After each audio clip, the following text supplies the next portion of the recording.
Suara Ibu terdengarkah? Ya. Oke, saya selingkan dengan presentasi dulu ya. Belum siap-siap dulu.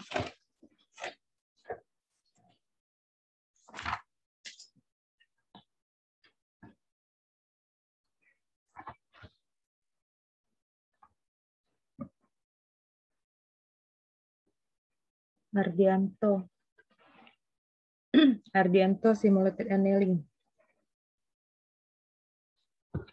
Ada ya Ardianto, siap-siap ya.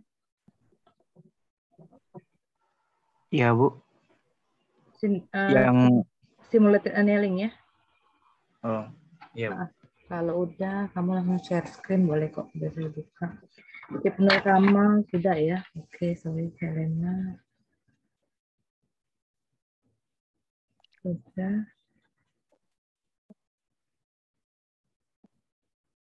Dinda Eka, PSO ya.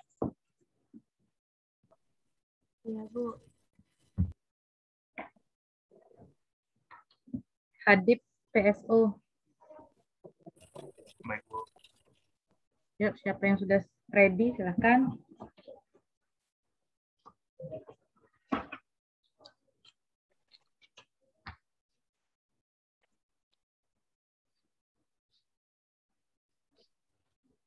Ada duluan, Bu.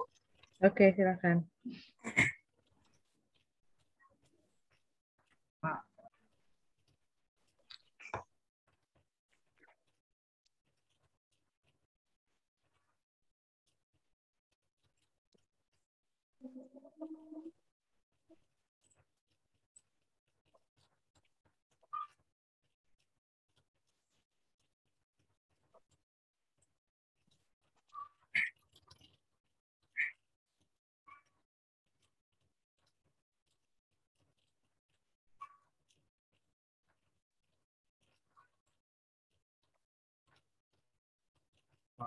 Udah tampil belum? Sudah ada.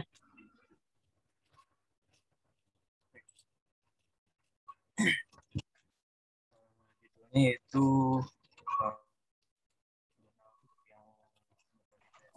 optimasi komposisi makanan untuk atlet endurance menggunakan metode vertical swarm optimization.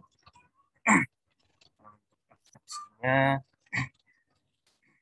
olahraga adalah aktivitas yang tidak terpisahkan dari kehidupan sehari-hari. Salah satu jenis olahraga yaitu olahraga endurance. Olahraga ini diketahuinya mengalami peningkatan jumlah atlet yang berpartisipasi. Pada penelitian ini menggunakan metode PSO atau vertical swarm optimization untuk menentukan kombinasi bahan makanan untuk memenuhi kebutuhan gizi atlet olahraga endurance dalam sehari. Total bahan makanan yang digunakan sebanyak 125 bahan dan tiap makanan memiliki kandungan gizi berupa protein, lemak, dan karbohidrat. Untuk setiap partikel dalam metode PSO mengandung 14 bahan makanan dengan direpresentasikan nomor bahan makanan dari tabel database bahan makanan. Dari hasil pengujian parameter PSO pada penelitian ini diperoleh ukuran populasi terbaik sebesar 200 partikel. Jumlah iterasi terbaik sebanyak 80 dan kombinasi nilai C1 dan C2 adalah 1 dan 1. Hasil dari uji coba studi kasus dapat disimpulkan bahwa sistem dapat memberikan hasil rekomendasi menu makanan yang baik, yaitu yang masih dalam batas toleransi lebih kurang 10% selisih kecukupan kebutuhan gizi untuk olahraga endurance.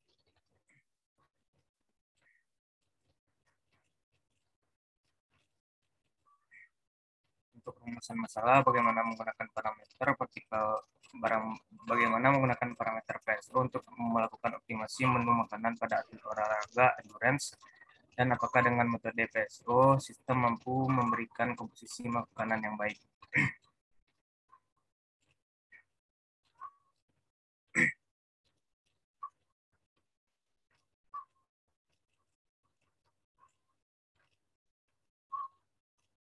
Selanjutnya itu setelah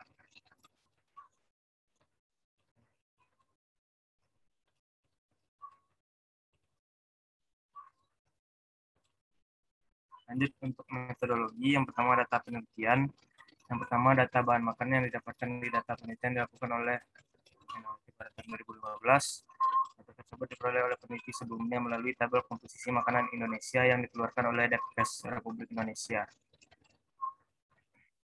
Data responden didapat melalui proses wawancara.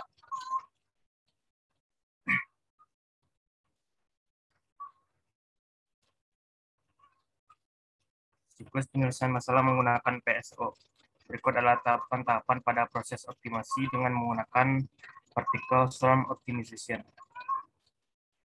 Yang pertama yaitu inisialisasi parameter awal yang meliputi A. parameter C1 dan C2, B. parameter R1 dan R2, C. parameter PSO.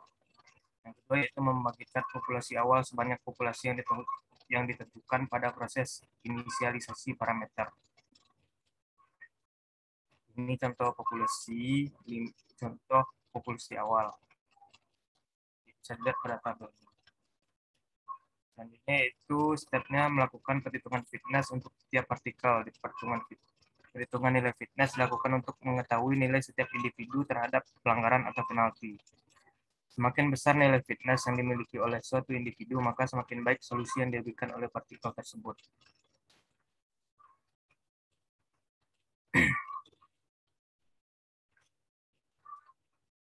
Pada penelitian ini, rumus fitness yang digunakan adalah fitness untuk masalah pencarian nilai minimum.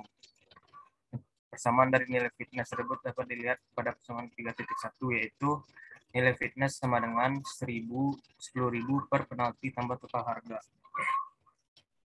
Selanjutnya yaitu menentukan P-base atau penentuan P-base dilakukan dengan membandingkan nilai fitness partikel yang sudah ada dengan partikel hasil dari position. Yang kelima yaitu menentukan G-base, dan keenam melakukan update nilai velocity. Yang ketujuh yaitu melakukan update position.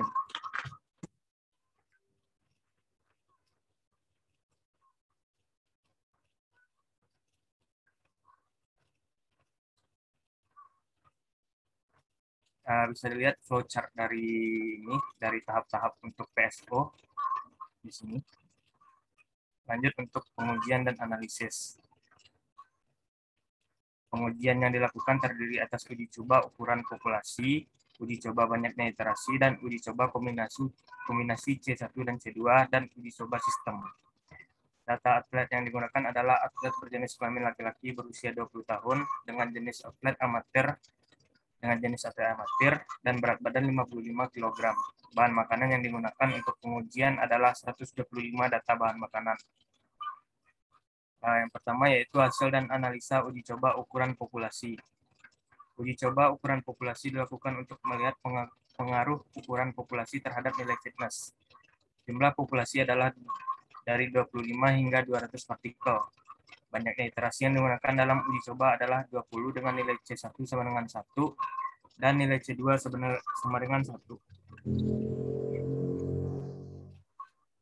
Banyak populasi yang digunakan secara berurutan adalah 25, 50, 75, 100, 125, 150, 165, 180, 190, dan 200. Dari hasil percobaan dapat dibuat sebuah grafik untuk melihat pengaruh perubahan ukuran populasi terhadap nilai fitness pada seperti di grafik di bawah ini. Ini untuk gambar hasil uji coba ukuran populasi. Penjelasannya itu dari hasil uji coba banyak populasi, nilai fitness terendah ada pada populasi terkecil yaitu 25 di sini. Dengan nilai rata-rata nilai fitnessnya itu 0,666. Dan yang tertinggi ada pada populasi 200 dengan nilai rata-rata nilai fitness yaitu 0,75155 atau 0,752. Bisa disimpulkan bahwa semakin banyak populasi yang ada, semakin tinggi nilai fitness yang didapatkan. Meskipun pada ukuran populasi ketiga terdapat penurunan, tapi nilainya tidak terlalu signifikan. Dilihat pada populasi ketiga yaitu 75, terdapat penurunan tetapi tidak terlalu signifikan.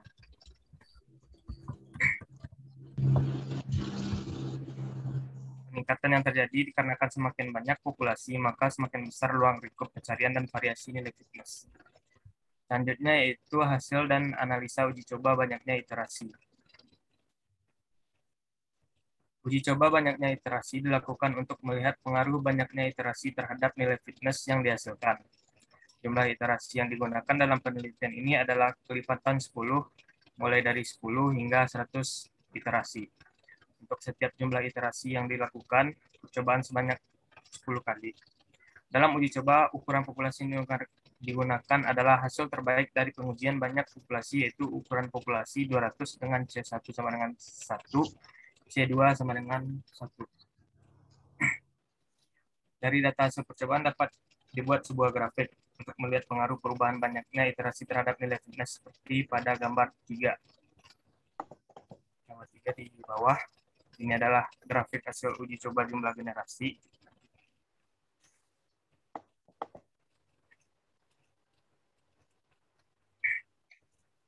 Selanjutnya itu hasil uji coba kombinasi C1 dan C2 juga bisa dibuat dalam bentuk grafik.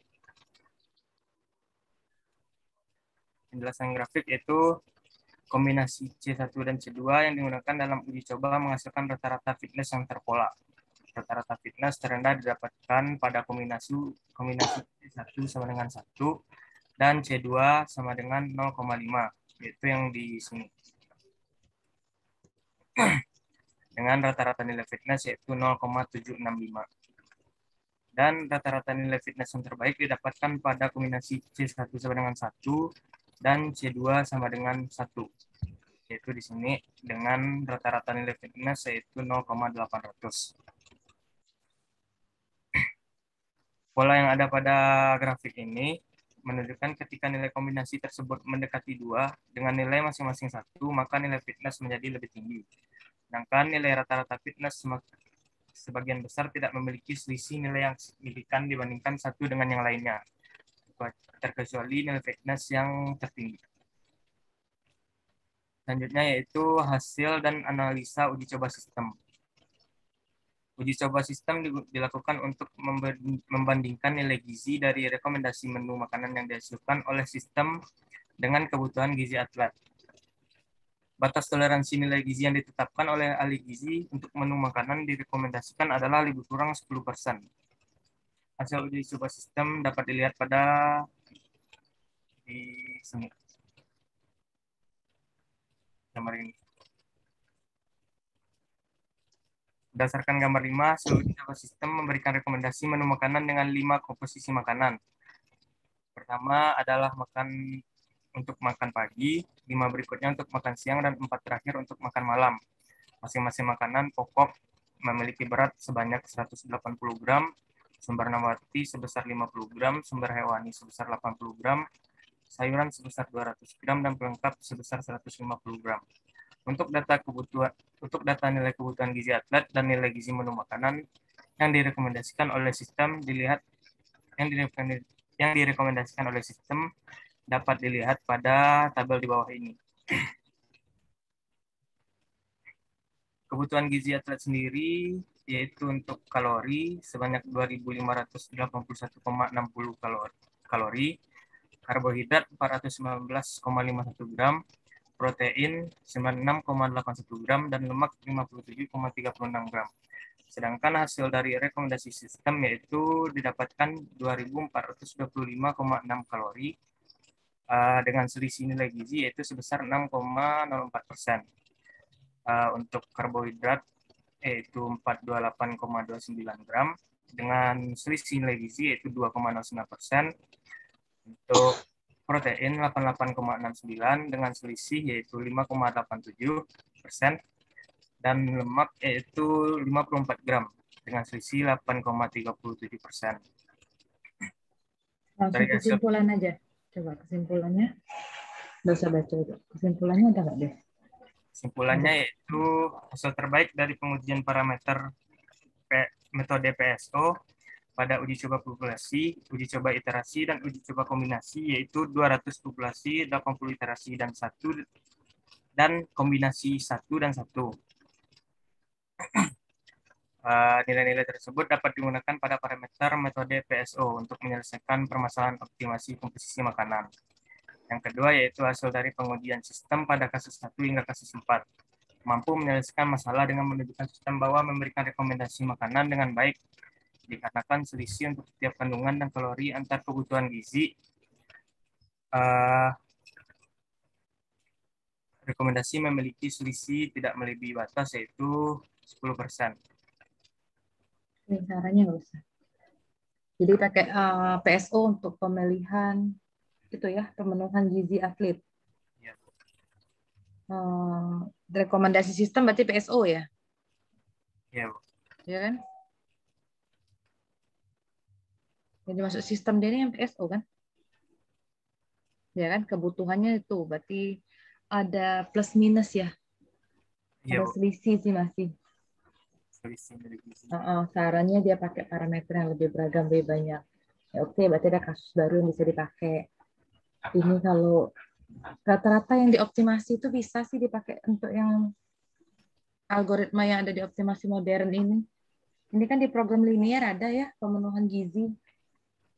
Oke, udah cukup. Makasih. Siapa yang sudah ready?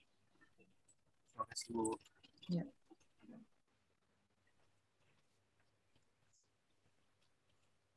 Siapa yang udah ready? Silahkan share screen. Oke, ya boleh boleh.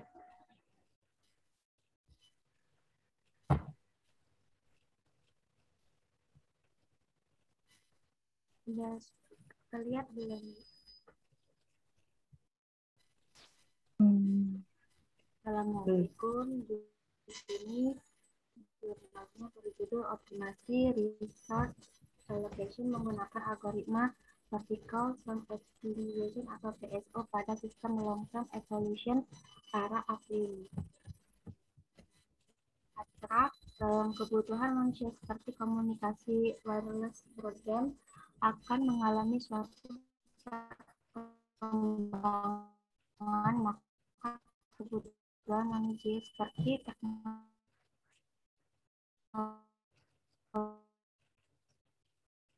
teknologi juga ikut berkembang, namun dengan fakta kendala yang ada seperti sistem komunikasi wireless pada masalah permintaan dalam peningkatan kapasitas efisiensi analitik efisiensi. Dengan berbagai masalah tersebut mampu memudahkan user memiliki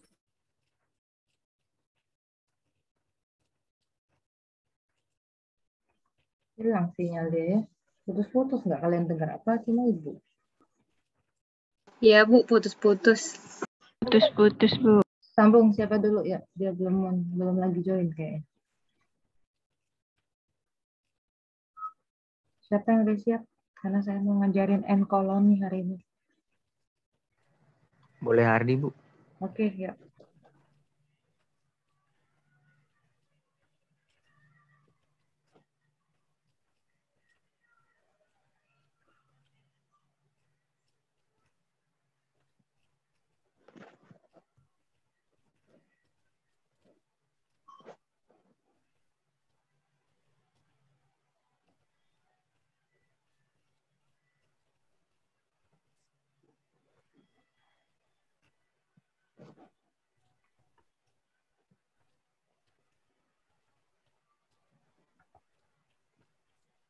Gak usah dibacain semuanya ya, Hardi ya.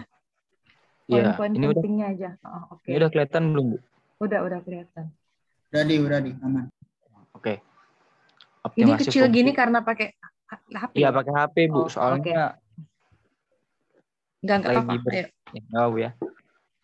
Optimasi fungsi keanggotaan Fisukamoto menggunakan simulated annealing untuk identifikasi penyakit gigi. Berkembang pesatnya teknologi di bidang kedokteran dapat membantu menyelesaikan permasalahan penyakit gigi. Kehadiran teknologi dalam menyelesaikan masalah ini bukan sebagai pengganti dokter gigi yang ada, melainkan sebagai pelengkap untuk membantu dokter gigi atau mahasiswa kedokteran gigi untuk menganalisis penyakit gigi yang menyerang seseorang. Beberapa metode dapat memecahkan masalah ini, tetapi hanya sedikit metode yang sebelumnya telah diteliti, seperti menggunakan fuzzy. Beberapa fuzzy dapat menyelesaikan masalah yang ada, seperti Fisukamoto, Vismamdani, Fuzzy AHP, dan Fuzzy KKN. Fuzzy diyakini menjadi salah satu solusi yang baik untuk menyelesaikan masalah ini. Keberadaan penelitian sebelumnya dengan objek yang sama membuat penulis mengambil Tsukamoto sebagai metode. Simulated annealing diambil sebagai optimasi fungsi keanggotaan fuzzy untuk meningkatkan hasil akurasi. Berdasarkan penelitian sebelumnya oleh Fajri et al., simulated annealing mampu meningkatkan hasil akurasi dengan optimasi fungsi keanggotaan. Oleh karena itu, penulis mengambil topik fungsi penelitian optimasi keanggotaan fuzzy menggunakan simulated annealing pada identifikasi penyakit gigi menggunakan Tsukamoto. Untuk metode penelitian, Tsukamoto telah banyak digunakan sebagai metode penentuan keputusan atau prediksi dalam penelitian sebelumnya. Metode ini memiliki aturan yang mengandung if-then. Pada basis aturan berdasarkan tabel 1, ini spesifikasi peralatan, diperoleh berdasarkan konsultasi dengan para ahli kedokteran gigi. Aturan dasar ini berasal dari beberapa kasus yang sering terjadi dalam kehidupan nyata. Kasus yang sering disederhanakan menjadi beberapa gejala yang mungkin. Berikut adalah fungsi keanggotaan dari setiap gejala dan penyakit yang ada. Untuk kategori level pada gejala penyakit gigi, A rendah, B sedang, dan C tinggi. Sedangkan kategori pada penyakit gigi dijabarkan sebagai berikut. Untuk tabelnya seperti yang ada di screen ini. Dalam gambar 2 adalah fungsi keanggotaan dari semua gejala penyakit gigi. Ada 8 gejala yang digunakan untuk identifikasi penyakit. Untuk definisi fungsinya seperti pada fungsi 1 untuk rendah, yaitu ini. Untuk yang sedang di 2 dan yang tinggi ada di 3. Untuk gambar 2, fungsi keanggotaan penyakit gigi. Gambar 2 adalah fungsi keanggotaan penyakit gigi. Pada gambar ini dapat dilihat sebagai grafik palpitis, gingivitis, periodontitis, dan periodontitis akut. Untuk fungsinya yaitu pada fungsi 4, 5, 6, dan 7. Gambar 2 adalah fungsi keanggotaan penyakit gigi. Pada gambar ini dapat dilihat sebagai grafik yang tadi. Untuk simulated annealing-nya, simulated annealing adalah algoritma yang bekerja untuk mengoptimalkan menggunakan lagi simulated annealing-nya. Kan udah tahu ya, terus. Iya, Kita langsung pengen tahu aplikasinya. Yang poin-poinnya aja coba. Dia hasilnya apa? Nggak usah dibacain tahapnya. Ya. Kalau kesimpulan boleh, kalau enggak yang analisis hasil akhir. Dia menentukan apa di penyakit gigi itu? Tabel perbandingan, Bu. Untuk percobaan sebelumnya, Tsukamoto hanya mendapatkan akurasi sebesar 70%. Simulated annealing digunakan untuk optimasi fungsi keanggotaan yang memiliki penyakit gigi agar meningkatkan akurasi yang dihasilkan dari algoritma Tsukamoto. Untuk gambar 3, dapat dilihat untuk akurasi rata-rata terbaik sebesar 50% pada kombinasi temperatur awal 0,85 dan temperatur akhir 0,25. Pada pengujian ini, semua parameter temperatur menggunakan nilai cooling factor sebesar 0,5 dan K sebesar 100. Untuk pengujian selanjutnya, yaitu dengan menggunakan cooling factor.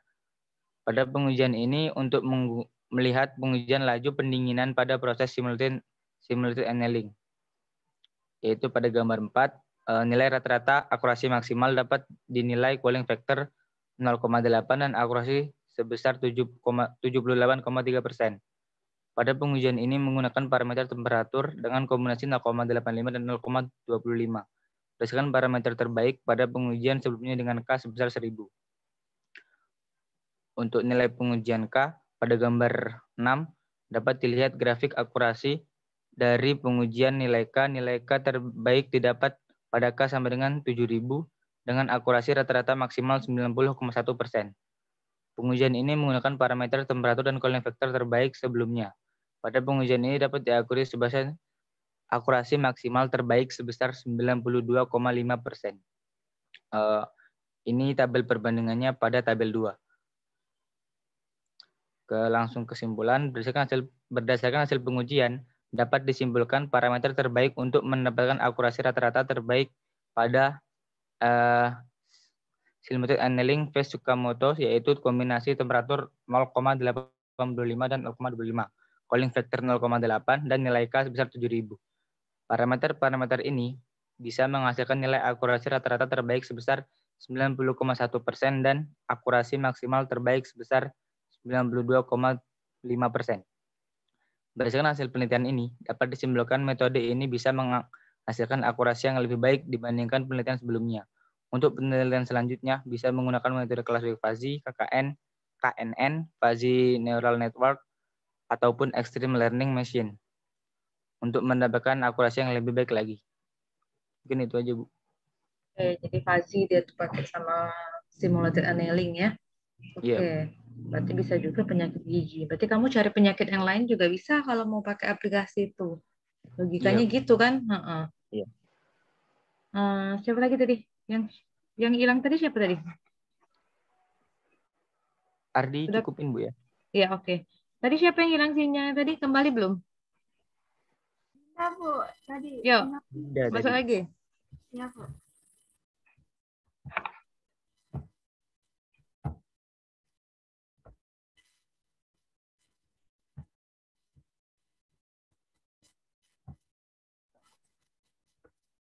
Baca yang ini pentingnya aja ya, Dinda ya. Algoritmanya nggak usah lagi. Ya, dasar teori dan metodologi. Pada penelitian ini menggunakan algoritma PSO dalam proses pengalokasian BRT, belum menerapkan yang membandingkan skema equal power allocation dan teknik pengalokasian daya waterfalling. Sehingga pada penelitian ini akan dilakukan simulasi pengalokasian BRT menggunakan algoritma PSO disertai dengan skema equal power allocation dan teknik alokasi sumber daya waterfalling pada multi-user FDMA arah uplink. Nah, desain model sistem diilustrasikan pada gambar 1. Sistem dimodelkan menggunakan sel tunggal sehingga tidak mengalami interferensi antar tetangga. Sistem terdiri dari Node B yang melayani user dan memiliki sejumlah end user yang terletak di daerah perkotaan. Node B terdiri dari frekuensi carrier sebesar 1800 MHz dan bandwidth 5 MHz, maka model kanal yang bisa digunakan ialah COS231 kata. Alokasi PRB menggunakan algoritma PSO. Proses pemecahan masalah algoritma PSO dilakukan dengan perpindahan posisi partikel. Di sini menggunakan nilai fitness setiap partikel ditafsir menurut fungsi sasaran atau objective function yang ditetapkan. Jika nilai fitness setiap partikel pada lokasi saat ini lebih baik dari P-base dan G-base, maka P-base dan G-base diatur untuk posisi saat ini. Menghitung kecepatan pada iterasi berikutnya dengan persamaan SGI sama dengan SGI min 1 plus C1R1 P-base D min XD I min 1 plus C2R2 G-base D min XD I min 1. Di sini terdapat diagram alir algoritma PSO. Alokasi daya waterfalling. Di sini skema waterfalling dirumuskan dengan persamaan P NV sama dengan 1 per H NV per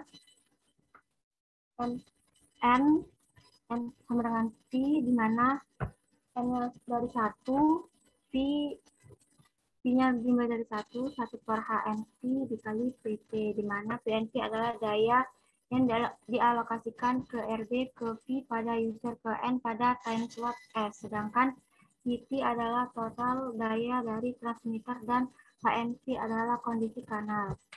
Proses simulasi dimulai dari penebalan user di dalam area cakupan NOC yang memiliki sifat penebalan acak. Selanjutnya pembangkit channel state information yang direpresentasikan dengan nilai SNR dari user pada setiap RB.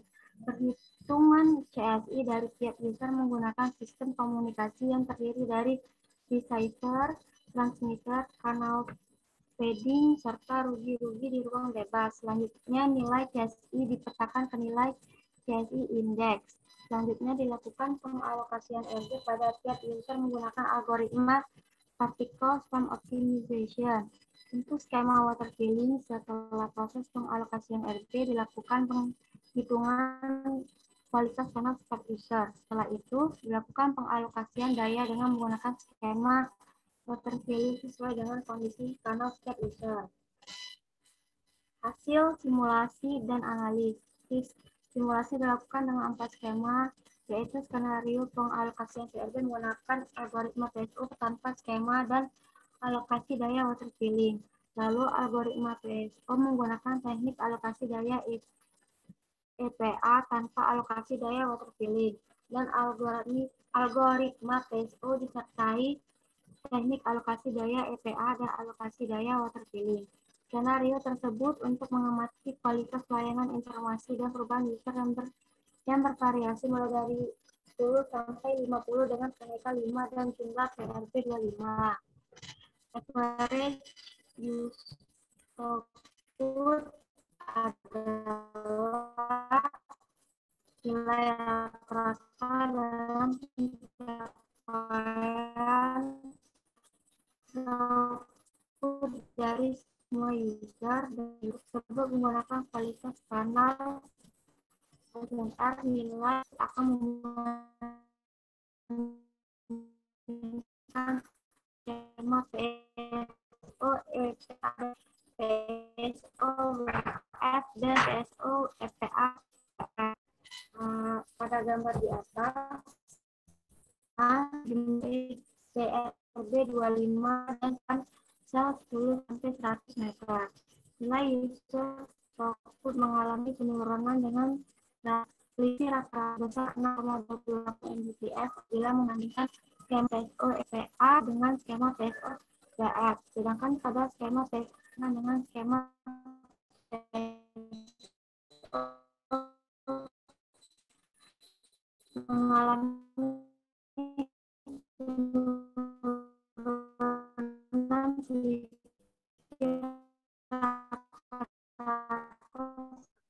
Putus-putus Dinda ya, enggak dengeran. Sinyal kamu enggak bagus. Ya udah oke lah, enggak apa-apa. Terus yang lain siapa? Dari satu lagi, yuk. Agak disebutin. Oke. Karena on cam kali Dinda nih jadinya. Izin share screen ya, Bu. Iya, oke. Bu, sinyal di sini lagi hujan. Ya sudah, iya enggak apa-apa. Oke, enggak masalah. Mungkin karena share screen dengan open cam juga. Dan enggak apa-apa. Stop aja, lanjut lagi. Ya, Bu. Di sini akan mempunyai judul optimasi prediksi keputusan calon nasabah potensial berbasis particle swarm optimization. Di sini sebelumnya dia sudah melakukan data pencarian optimasi menggunakan algoritma C4.5 ini. Pendahuluannya, nasabah merupakan aset terpenting bagi setiap pelaku bisnis yang menjadikan nasabah menjadi sebuah aset adalah dapat meningkatnya keuntungan perusahaan jika seorang nasabah loyal dalam melakukan transaksi atau melakukan pembelian terhadap sebuah produk yang ditawarkan oleh perusahaan. Untuk di sini dia memakai rumus yang PSO, particle swarm yang VIT itu. Dia menggunakan metode penelitian. Di sini ada beberapa metode penelitian, mulai dari pengumpulan data yang diambilnya dari 100.000 menjadi 150 data yang digunakannya. Untuk pengolahannya data sendiri mempunyai 3 tahap: membangun duplikasi data, memeriksa data yang konsisten, yang tidak konsisten, memperbaiki kesalahan pada data. Untuk evaluasi validasinya di sini dia menggunakan, nggak tahu ini erosi itu apa, Bu, untuk mengukur nilai erosinya. Digunakan untuk mengukur kinerja diskriminasi dan memperkirakan probabilitas output yang salah. Didapatkan hasilnya dari sampel yang salah, sampel yang dipilih secara acak dari populasi positif atau negatif. Di sini ada tabel confusion matrix-nya. Hasil dari pembahasannya itu data yang digunakan dalam nasabahnya itu ada 150 yang digunakan sebagai data testing. Klasifikasi data yang digunakan menggunakan software Redbit Miner dengan rule berbeda sesuai dengan model yang digunakan. Di sini dia menjelaskan pencarian algoritma C4.5-nya. Nggak terlalu paham sih Bu dengan yang ini. Sama ini ada yang sudah menggunakan partikel swarm optimization-nya ada di sini. Jadi sebelumnya dia menggunakan algoritma C4.5 ini mendapatkan nilai 76,21% datanya itu yang potensial dari seluruhan 150 datanya tuh. Terus dia menggunakan algoritma PSO, didapatkan hasil di sini nggak kelihatan ya Bu. Di sini 82,92%. Kesimpulannya, data yang diperoleh melakukan eksperimen tersebut diperoleh hasil akurasi yang lebih akurat dari prediksi keputusan calon nasabah potensial menggunakan algoritma C4.5 berbasis partikel swarm yang memiliki akurasi sebesar 82,92%. Nah, yang sedangkan prediksi keputusan calon nasabah potensial yang hanya menggunakan algoritma C4.5 saja menghasilkan akurasi sebesar 76, ini 21 ya Bu, bukan 51. Dapat dilihat dari hasil eksperimen tersebut, maka akurasi yang dihasilkan dari kedua algoritma tersebut menjadi meningkat. Yang peningkatan yang cukup meningkat, peningkatan akurasi kedua algoritmanya itu 66,51 kemarin Bu cari. Jadi ada beberapa kesalahan dari perhitungannya. Itu aja sih Bu dari Ahan.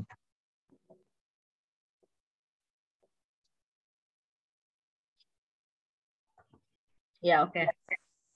Ya, PSO aplikasi yang lainnya.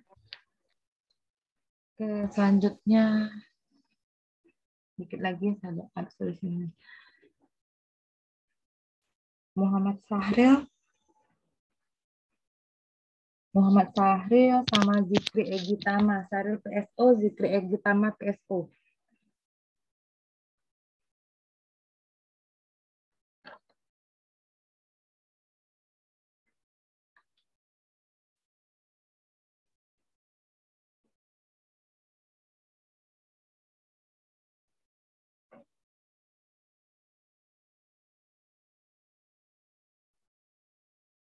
Ada? Sahril sama Zikri ada? Ada, Bu. Oke, ayo.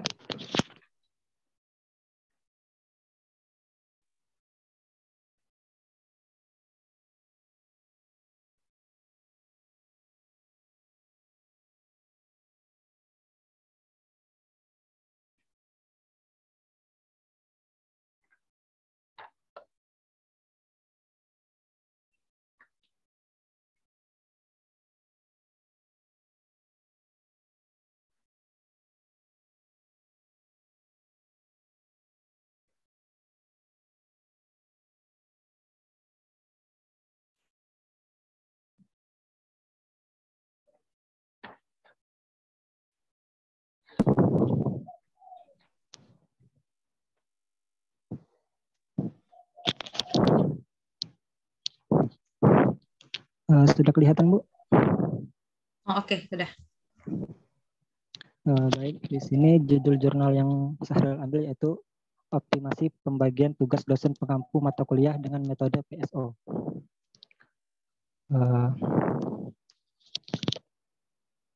Data yang digunakan pada penelitian ini merupakan data pembagian tugas dosen pengampu mata kuliah yang berupa prioritas keminatan mengajar dosen terhadap suatu mata kuliah berdasarkan hasil perhitungan.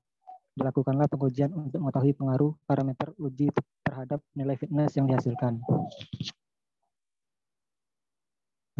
Pada penelitian sebelumnya yang dilakukan oleh Wati dan Rohman 2013, metode PSO yang digunakan sebagai basis model penjadwalan kuliah otomatis dapat digunakan sebagai alat bantu pembuatan jadwal yang menghasilkan tabel jadwal yang memenuhi semua kriteria yang bersifat wajib dan dapat mengakomodasi preferensi dosen dalam memilih waktu mengajar.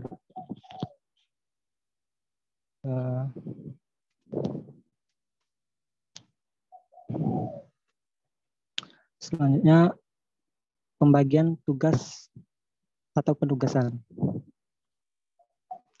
Pembagian tugas pengajaran mata kuliah merupakan proses menyusun sejumlah komponen yang terdiri atas dosen, mata kuliah, dan jumlah ruangan dengan tujuan tidak terjadi suatu ketidaksinambungan yang menyebabkan terganggunya proses belajar mengajar dan dengan memperhatikan batasan-batasan tertentu, yaitu yang pertama, beban total SKS yang diambil adalah minimal 12 SKS dan maksimal 30 SKS.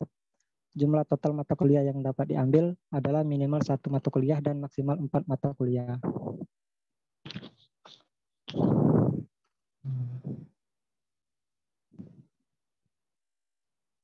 Langsung ke metodologi penelitian. Metodologi penelitian yang dilakukan dalam penelitian ini terdiri dari beberapa tahap. Di antaranya adalah studi literatur, pengumpulan data analisis dan perancang sistem, implementasi sistem, pengujian sistem, dan penarikan kesimpulan. Seperti yang terlihat pada flowchart yang ada di screen.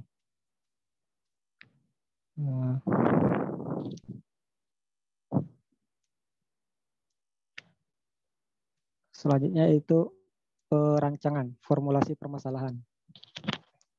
Permasalahan yang dihadapi adalah pembagian tugas mengajar dosen terhadap mata kuliah yang dibuka dengan dilakukan oleh pihak akademik dengan melihat data angket yang telah diisi oleh masing-masing dosen. Data yang digunakan pada penelitian ini adalah data dummy berupa penetapan mengajar dosen semester genap 2015-2016, Prodi S1 Informatika Ilmu Komputer di Filkom Universitas Brawijaya Malang.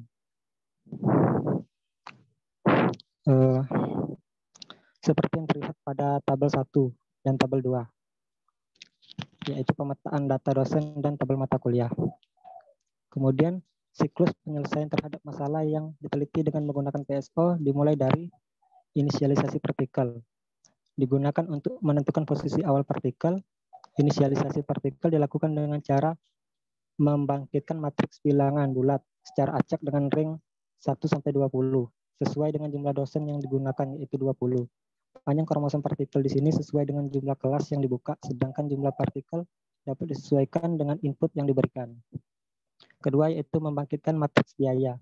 Matriks biaya digunakan dalam menentukan salah satu cost untuk mencari nilai fitness, yaitu cost keminatan. Cost keminatan adalah pelanggaran kromosom partikel terhadap data keminatan dosen. Seperti pada tabel 1, terdapat prioritas mengajar dosen beserta mata kuliah mayor dan minor yang akan diambil.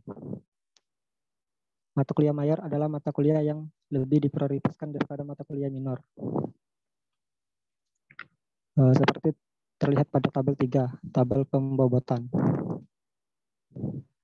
Dari nilai pembobotan yang telah ditentukan, maka dibuatlah matriks biaya. Sebagai contoh, pada dosen 1, cost terdapat terhadap mata kuliah analisis dan perancang sistem APS merupakan 1.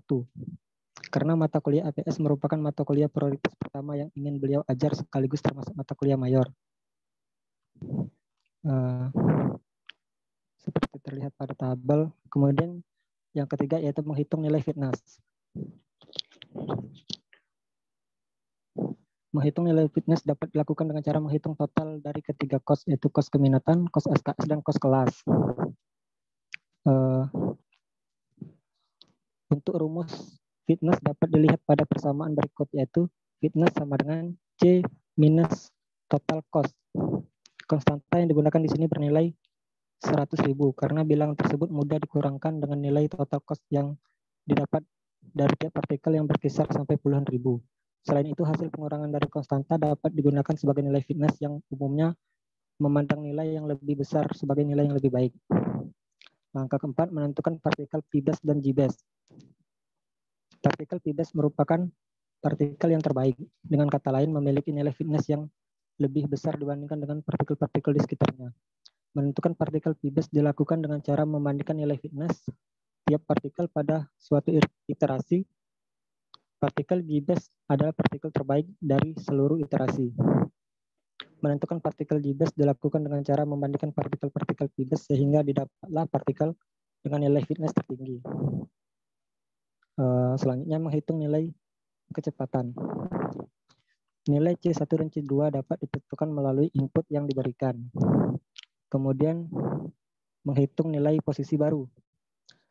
Nilai posisi baru dengan melakukan penjumlahan nilai kecepatan yang telah dilakukan dengan nilai kromosom partikel pada posisi sebelumnya. Selanjutnya yaitu pengujian dan analisis.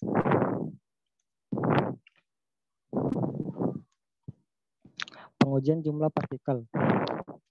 Di sini diperoleh jumlah partikel terbaik yaitu 100. Kemudian pengujian jumlah iterasi.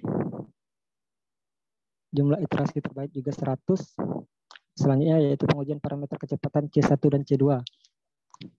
Pengujian parameter kecepatan C1 dan C2, kombinasi parameter kecepatan C1 dan C2 sebesar 1,5 dan 1,5. Analisis hasil optimasi dengan metode PSO. Langsung kesimpulan coba. Nggak usah baca analisisnya. Jadi dia dapatnya apa? Jadwal ya? Iya, Bu. Nah, coba lihat dia. Kesimpulan yang pertama, pengimplementasian metode particle swarm optimization untuk optimasi pembagian tugas dosen pengampu mata kuliah pada penelitian ini memberikan hasil yang cukup baik dengan melihat jumlah kesalahan yang terus menurun dengan semakin bertambahnya jumlah parameter partikel. Meski hasil yang didapat pada penelitian ini masih cukup rendah, tetapi apabila ditinjau lebih jauh lagi dari perolehan nilai fitness yang semakin baik pada setiap bertambahnya jumlah parameter dan belum terjadi konvergensi nilai, hal ini dapat diatasi dengan menambahkan jumlah maksimum parameter uji, walau membutuhkan proses perhitungan yang cukup lama dan alokasi memori perangkat yang lebih besar. Kedua, dengan melakukan pengujian-pengujian untuk mengetahui pengaruh nilai parameter terhadap nilai fitness yang dihasilkan, yaitu pengujian jumlah partikel, pengujian jumlah iterasi, dan pengujian parameter kecepatan C1 dan C2. Berdasarkan pengujian yang telah dilakukan, hasil parameter PSO yang paling optimal adalah dengan menggunakan jumlah partikel sebesar 100, jumlah iterasi 100, dan nilai parameter C1 dan C2 masing-masing 1,5. Dengan nilai fitness sebesar 94878. Cukup, Bu. Oke.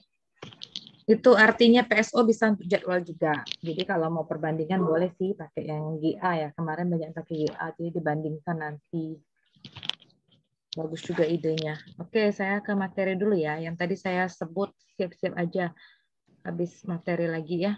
Karena saya harus habiskan pertemuan ini dengan minggu depan. Minggu depan pertemuan ke-7. Pertemuan ke-8 kita udah UTS. UTS-nya tertulis ya tentang algoritma-algoritma yang saya kasih share di PPT itulah. Nggak akan jauh dari sana.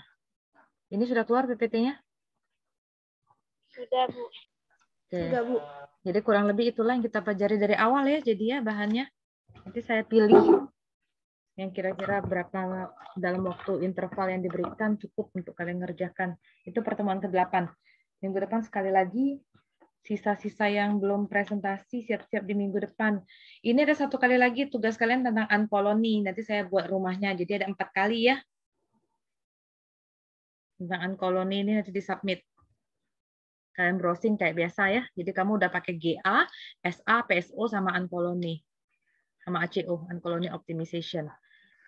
Koloni sarang semut ya, koloni semut. Istilahnya optimasi koloni semut atau konsep dasar end colony optimization.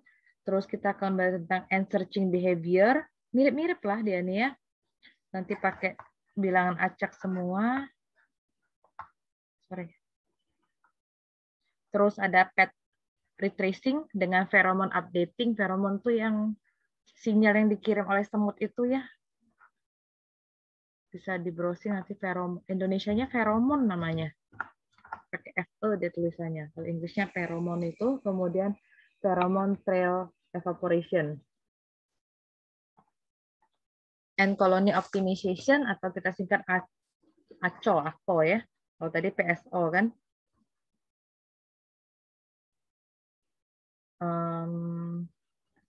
Dia itu sebenarnya berdasarkan behavior itu kelakuan semut ya, koloni semut.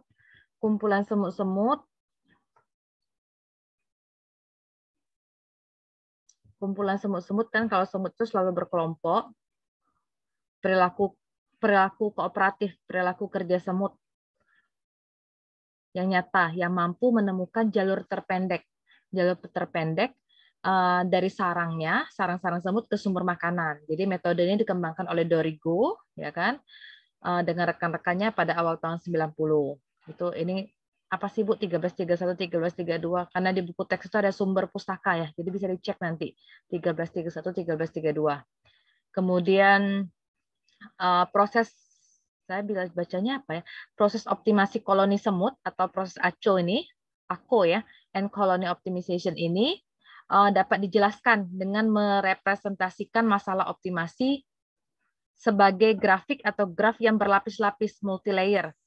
Yang lapis berlapis-lapis nanti ditunjukkan oleh gambar 13.3, di mana jumlah lapisan itu sama dengan jumlah variabel desain, variabel yang dirancang, dan jumlah node titik, jumlah titik itu pada lapisan tertentu sama dengan jumlah nilai diskrit yang diizinkan untuk variabel desain yang terkait. Kemudian setiap node titik dikaitkan dengan nilai diskrit yang diizinkan dari variabel desain. Nanti ada gambarnya, 13.3 itu menunjukkan sebuah masalah dengan desain variabelnya ada 6 dan 8 nilai diskrit yang diizinkan untuk setiap nilai daripada desain variabel itu. Nah, ini gambarnya. Ini contohnya. Jadi ada home itu si sarang semut itu ya. Sarang semut, kemudian dia ada layernya sampai 6 kali layer lapisannya, jadi anggap aja kue lapis itu 6 lapis, terus masing-masing nilai yang dipermit, yang diizinkan, nilai diskritnya ada 8, jadi X11, 12, sampai 18. Nanti layer kedua, baris kedua 21 sampai 28, layer ketiga 31 sampai 38 terus. Di sini ada satu highlight atau di bold garisnya itu namanya path. Lintasan yang dilalui. Jadi banyak kemungkinan ya terus kelalui dari home, dari sarangnya ke destination atau ke food-nya. Nah, proses kerja ACO, ini saya sambilan translate ya. Jadi kurang lebih ACO itu dijelaskan sebagai berikut. Jadi misalkan si koloni semut itu terdiri dari N semut, N besar semut. Kemudian semutnya itu mulai dari node awal, dari home, dari sarangnya, melakukan perjalanan melalui berbagai lapisan, dari lapisan pertama sampai lapisan terakhir, dan berakhir pada lapisan tujuan, ya kan, dalam setiap siklus atau iterasinya. Kemudian setiap semut hanya dapat memilih satu titik pada setiap layer, pada setiap lapisan, sesuai dengan aturan transisi, aturan transisi yang diberikan nanti ada persamaan 1332. Node, titik yang dipilih di sepanjang jalur yang dikunjungi oleh semut, dia mewakili sebuah solusi kandidat atau calon solusi, kandidat solusi. Sebagai contoh, ada jalur khas yang dikunjungi oleh semut. Biasanya kan semut nggak sembarang jalannya. Jalurnya itulah kan garisnya, heran ya. Jadi tadi seperti yang dicontohkan dalam garis tebal tadi, yang thick lines yang di bold tadi. Itu contohnya yang dilaluinya. Jalur itu mewakili solusi, jadi dia geraknya dari X12 ke X23, ini ya, 12 ke 23, 31, kemudian ke 45, 45 kali X56, X56 ke X64. Oke. Setelah jalurnya selesai, katanya, kalau pas jalurnya selesai, ya kan, semut itu menyimpan beberapa feromon. Saya nggak tahu bahasa Indonesianya apa, feromon rasanya. Yang sinyal yang dikirim semut itu loh. Ada bau-baunya di jalannya ya kan. Kamu pernah baca ceritanya kan biasanya si semut tuh kayaknya mengeluarkan feromon tuh kayak sinyal sepanjang jalan yang dilaluinya sehingga teman-temannya ngikut jalan lewat yang dia lintasan yang dia tempuhnya. Ya, semut menyimpan beberapa feromon di jalur yang dia laluinya berdasarkan aturan pembaruan lokal. Nanti ada persamaan 1333 saya lihatin. Ketika semua semut menyelesaikan lintasannya, sampai jalan-jalan mereka diselesaikan, feromon pada jalur terbaik global itu akan diupdate, diperbaharui menggunakan aturan pembaruan global. Nanti ada ya, nanti kita lihat aturan pembaruan global. Ini mau nggak mau saya baca dulu cerita si Ankoloni ini. Pada awal proses optimasi, contohnya iterasi 1, ya kan, semua busur-busur atau lintasan yang dia lalui atau sinar-sinar yang dia lalui diinisialisasikan dengan jumlah feromon yang sama. Jadi jumlah feromonnya sama diinisialisasikan. Dengan demikian pada iterasi 1, ya iterasi awal, semua semut itu akan mulai dari node asal dari rumah dan berakhir di tujuan, ya kan, berakhir di node tujuan. Jadi dari home ke food, ya, ke destination-nya dengan memilih secara acak sebuah node di setiap layer. Jadi dia pilih setiap layer itu terserah titik mana yang mau dia lalui. Itu end colony. Cuma boleh pilih satu. Kemudian proses optimasinya berhenti. Berhenti jika jumlah iterasi maksimum yang sudah ditentukan tadi tercapai.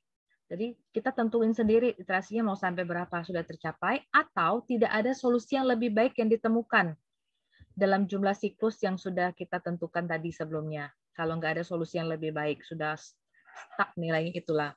Nilai-nilai variabel desain dilambangkan dengan node, dengan titik pada lintasan atau pada jalur dengan jumlah feromon yang terbesar dan dianggap sebagai komponen vektor solusi optimal. Jadi secara umum solusi optimalnya itu di mana semua semut menempuh jalur terbaik atau konvergen yang sama, jalur yang sama. Nah, ini algoritmanya and searching behavior, jadi kelakuan pencarian semut, ya. Perilaku mencari semut. Jadi lucu kalau diartiin sebenarnya. Di perilaku mencari semut, jadi misalkan ada semut K, ada sebuah semut kita beri nama K, dia terletak pada titik I atau simpul I menggunakan jejak feromon ya, feromon trail itu namanya tau IJ. Jadi untuk menghitung peluang memilih J, kan dia mulai dari I. Nggak tahu kan mau titik kemana, jadi untuk menghitung peluangnya kita pakai ini, PIJK. Ini hitungan peluangnya. Kalau J-nya elemen dari NI, dia pakai rumus yang ini, kalau bukan dia pakai 0. Nilai alfa itu menyatakan derajat kepentingan feromon. Dan NIK itu mengindikasikan atau menunjukkan himpunan titik-titik yang bertetangga dari semut K ketika dia diletakkan pada titik I. Jadi node-node yang bertetangga.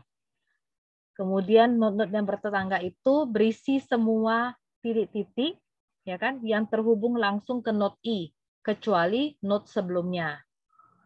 Harus ke contoh baru agak paham. Misalnya last node-nya yang di visit sebelum I. Titik terakhir yang sebelum di visit, yang sebelum dikunjungi. Tindakan ini itu untuk mencegah bahwa semut itu kembali. Supaya dia nggak kembali ke node yang sama. Tidak kembali ke simpul yang sama yang dia kunjungi sebelumnya. Jadi tidak 2 kali bolak-balik. Kemudian semut itu melakukan perjalanan dari titik ke titik sampai dia mencapai destination, sampai tujuan. Nah, ini ada namanya path retracing. Kalau diartiin apa ya? Path retracing itu penelusuran, retrace ya, penelusuran jalur dan pembaruan feromon. Sebelum kembali ke simpul asal, sebelum balik ke home atau dia mundur, ya kan? Semut ke K itu dia menyimpan ini nih, delta tau K dari feromon, jumlah feromon pada busur-busur yang dia kunjunginya. Jadi sepanjang lintasan dia lalui, dia simpan feromonnya. Nilai feromon itu dilambangkan dengan tau IJ pada busur IJ yang dilalui dan diperbarui seperti ini. Nanti tau IJ itu, berarti tau IJ ditambah delta tau. Karena peningkatan jumlah feromon, jadi peluang busur ini dipilih, ya, peluang kemungkinan jalan itu dipilih oleh semut yang akan datang itu akan meningkat. Karena jumlah feromon sinyal yang diberikan banyak, maka dia pasti akan milih jalur itu. Selanjutnya ada pheromone trail evaporation. Evaporasi Evaporasi jejak. Trail itu jejak ya. Jejak feromon. Jadi ketika semut K bergerak ke node selanjutnya, feromon itu akan menguap dari semua busur IJ sesuai dengan relasi berikut. Jadi tau IJ itu artinya nih algoritmanya 1 dikurang P kali tau IJ. P itu apa? P itu elemen dari 01 adalah sebuah parameter.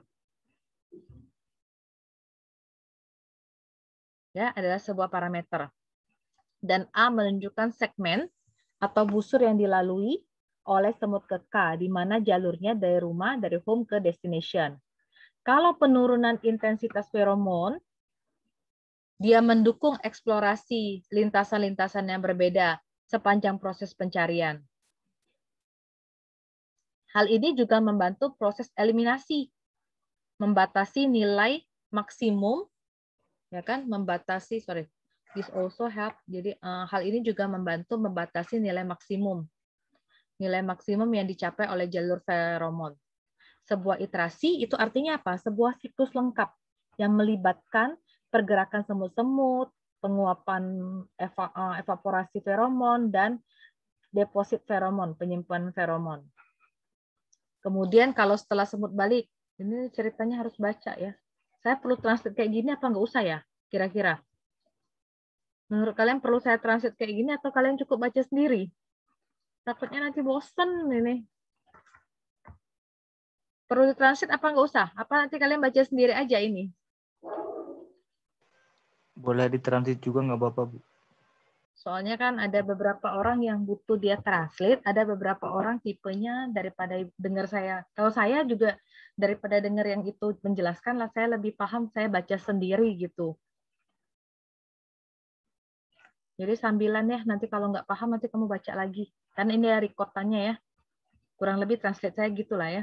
Jadi setelah semua semut itu kembali ke rumahnya, ke sarangnya, ya kan, informasi feromon yang diperbarui sesuai dengan relasinya ini. Nanti pakai rumusnya. Apa rumus ini nanti ya kita lihat. Jadi nilai P itu elemen 01. Tapi dia ini himpunannya setengah terbuka. Nolnya nggak ikut. Gitu ya. Jadi nanti kita pakai bilangan acak. Tapi 0 nggak bisa dipilih. Ya, dari 0 sampai 1, jadi himpunannya setengah tertutup, setengah terbuka ini.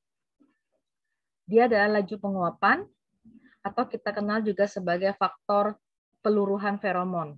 Kemudian nilai delta TIJK itu adalah jumlah feromon yang diendapkan oleh busur IJ oleh pilihan semut terbaik K.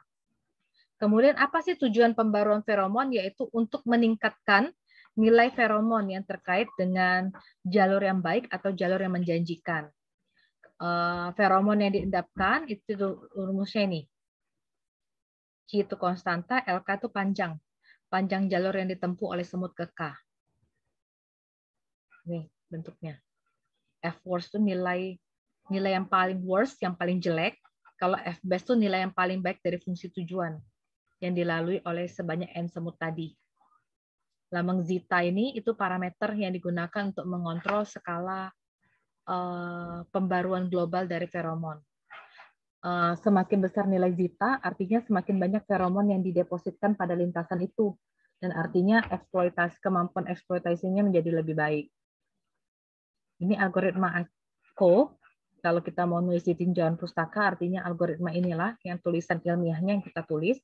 Jadi langkah-langkah ACO yang digunakan untuk meminimasi persoalan ini pertama. Jadi kita asumsikan jumlah semutnya dulu, harus diasumsikan. Jadi kalau misalnya mata kuliah, penjadwalan mata kuliah berarti jumlah mata kuliah.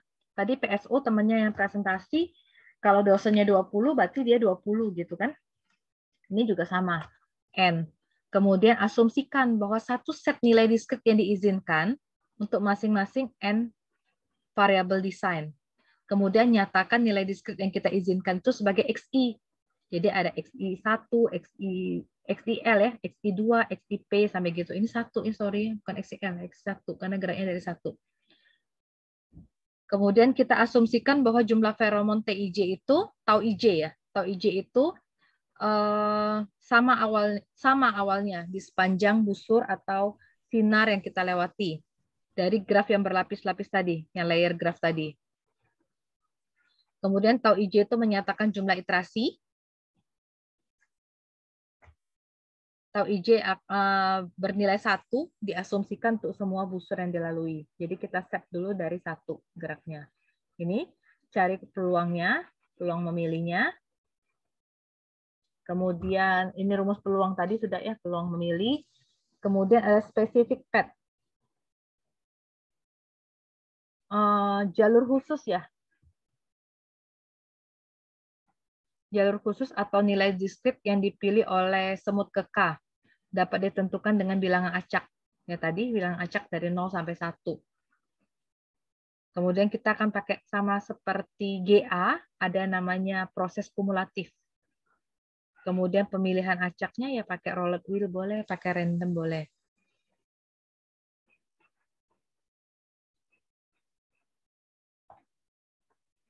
Kemudian ini bangkitkan bilangan acak ya kan? Bangkitkan bilangan acak, ulangi langkah 3 sampai ke sini. Nanti lihat ini gampang sih masih. Cari F best yang terbaik, F worst yang paling buruk. Kemudian uji kekonvergenan. Ya kan ada nilai lama dikurang nilai baru. Untuk apa uji kekonvergenan? Untuk tahu bahwa sampai kapan kerjaan kita tuh selesai.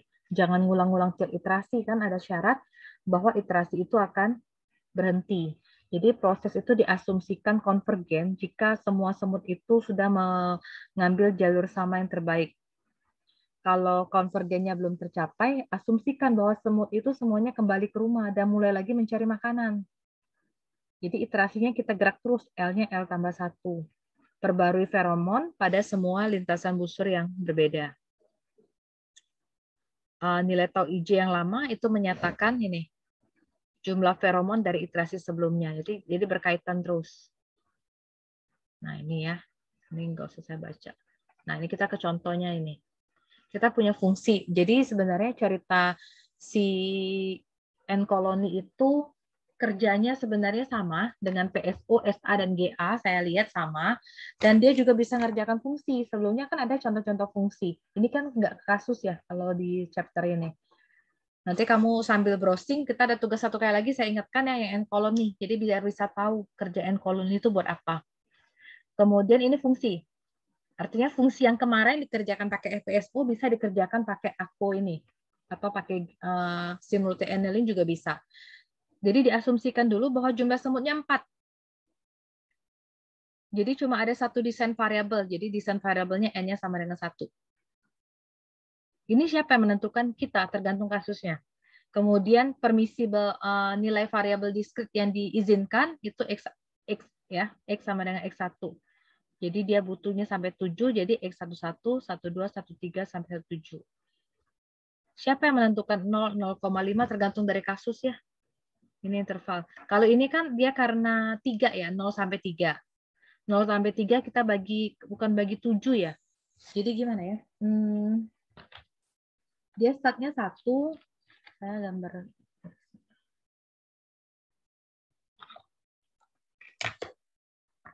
Saya pakai pen dulu. Jadi dari 0 sampai 3 gini, bagi 7 titik. Jadi ini 1 ya kan? 2. Ini kan 1, ini 2 sudah ya. Berarti tengah-tengahnya ada 5 kan? 3, 4, 5, 6. Jadi 1, 2, 3, 4, 5, 7 nih ya. 1, 2, 3, 4, 5, 6, 7 gitu. Karena mulainya dari 1 ya kan. Jadi 3 kurang 0 itu kan 3. Karena 7 sudah mulai dari 0, jadi tinggal 6.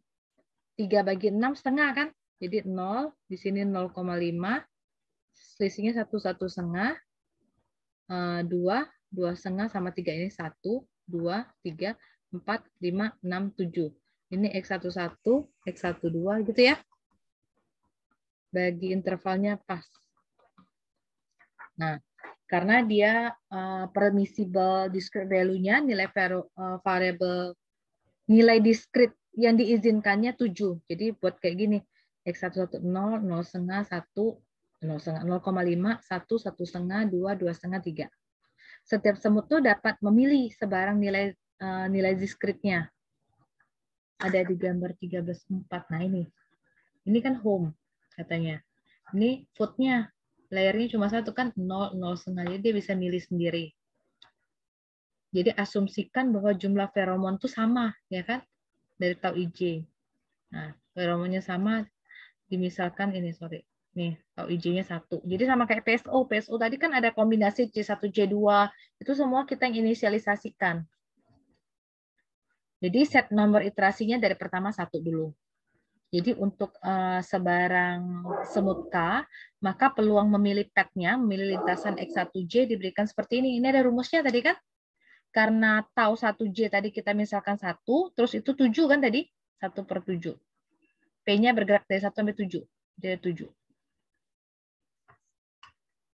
Jadi ini kalau saya uraikan, ini kan tau 1J, kalau yang bawah ini artinya apa?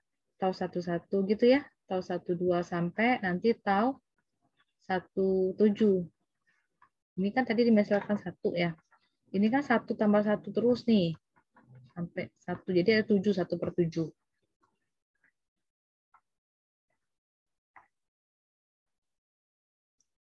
Oke.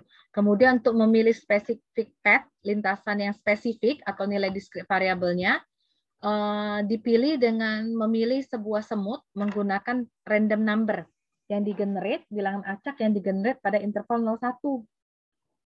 Kemudian ada interval atau range probabilitas kumulatif yang berasosiasi dengan yang terkait dengan path lintasan-lintasan lainnya. Jadi pakai rolled wheel selection, ya dapatnya ini kan 7 ya.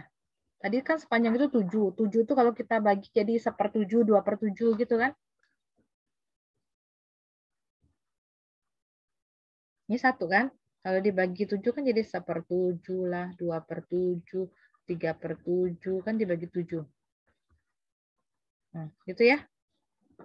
Jadi dari 0 sampai 1/7 itu si X11, ini X12, X13, X14, X15, X16, X17. Paham ya ini ya? 0 tetap 0, 1 bagi 7 kan 0,14-an. Ya. 1 bagi 7, 0,14-an, 2 bagi 7, 0,28-an. Ini spesifik path-nya. Terus, bangkitkan 4 bilangan acak. Bangkitkan 4 bilangan acak dari range 0,1. Ini dapat bilangan acak. Ini benar-benar pakai bilangan acak. Kemudian pakai cumulative probability range, ya kan? Jadi kita mau lihat. Jadi N1, X13. X13 itu 1 ya? Sebentar. Ya, X13-nya 1 ya.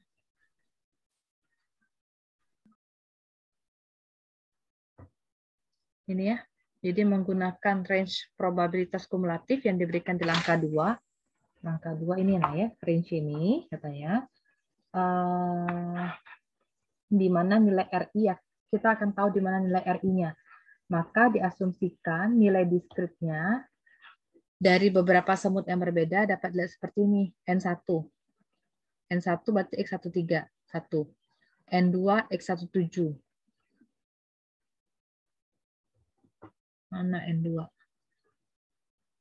Sebentar ya, sebentar. Ini kan 0,312 ya. 0,312 itu ada di mana? Di sini, benar nggak interval ini? 0,312. Di X13 kan? Berarti semut pertama di sini, X13. Buat X13-nya dulu. Sekarang lihat di tabel sini, X13 itu nilainya berapa? 1 kan? Berarti buat X13-nya 1. Semut yang kedua, R2-nya 0,87. 0,87 itu ada di X17. Benar ya? Ada pada interval ini.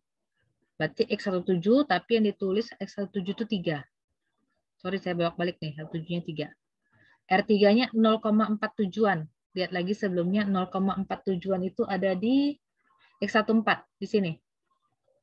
Sekalian lihat X14 itu berapa? 1,5. X14-nya 1,5 dibuat. R4 0,619. 0,619 itu ada di sini di X15. Dilihat X15-nya di sini 2. Oke, X15-nya 2. Kita hitung fungsi tujuan dari F tadi. Kan dapatnya X13, X17, ya, X14 sama X15. Tadi fungsi F-nya mana? Ini ya, X kuadrat dikurang 2X dikurang 11. X kuadrat dikurang 2X dikurang 11. Substitusikan masing-masing nilai X ini ke fungsinya. Jadi 1 masukin ke sini. F1 ya, dapatnya min 12. F3, 3-nya masukin ke sini. Dapatnya min 8. F1,5 masukin ke sini. Dapatnya min 11,75. 2 masukin ke sini ke fungsinya ya. 2 kuadrat dikurang 2 kali 2 kurang 11. Dapatnya min 11. Jadi kita bisa lihat ini. Kalau pet lintasan yang diambil oleh semut 1, N1, yang paling bagus siapa di sini? Karena fungsinya minimum, jadi kita cari yang nilainya paling kecil. Siapa? Min 12 kan? Jadi min 12 itu is the best one ya. Nah, is the best one. Karena nilai fungsi tujuannya yang paling kecil. Jadi X best itu ada pada X13 yaitu 1. F base-nya, nilai F base-nya berarti min 12. Kemudian kalau yang the worst one itu the best one ya, karena fungsi tujuannya minimum kan. Jadi cari yang paling kecil. Jadi paling jelek siapa? Yang paling besar min 8. Min 8 itu ada di semut kedua di N2, itu the worst one, paling jelek. Nilainya X17 ya kan? 3 dengan nilai F-nya min 8. Sampai step 3 ini paham nggak?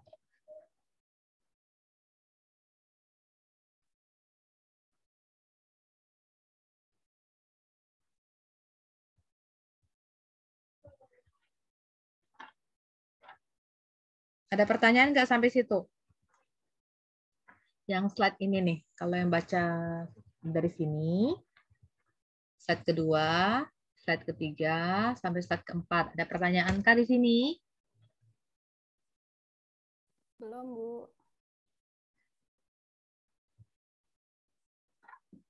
Oke, next. Asumsikan. Baca ulang-ulang ya. Saya pertama kali baca ini juga berapa ulang, 3 kali, 4 kali baru. Ini pun juga masih belum lancar. Kecuali saya ngajar sekali lagi semester depan, baru sudah di luar kepala. Karena jarang kita pakai sih algoritmanya. Kalau kayak simplex sudah hafal terus menerus karena diulang. Asumsikan bahwa semut itu return home, kembali ke rumah dan mulai lagi mencari makanan. Jadi kita iterasinya tadi L-nya 1, sekarang L-nya 2. Jadi kita perlu memperbarui si matriks feromonnya ini. Jadi tau IJ2. Ada rumusnya kan tadi? Nah ini. Delta tau itu apa? Jumlah feromon yang didepositkan oleh semut terbaik tadi. Oleh semut terbaik. Jumlah feromon deposit. Artinya jumlah feromon yang disimpan oleh semut terbaik. Kemudian apa ya artinya?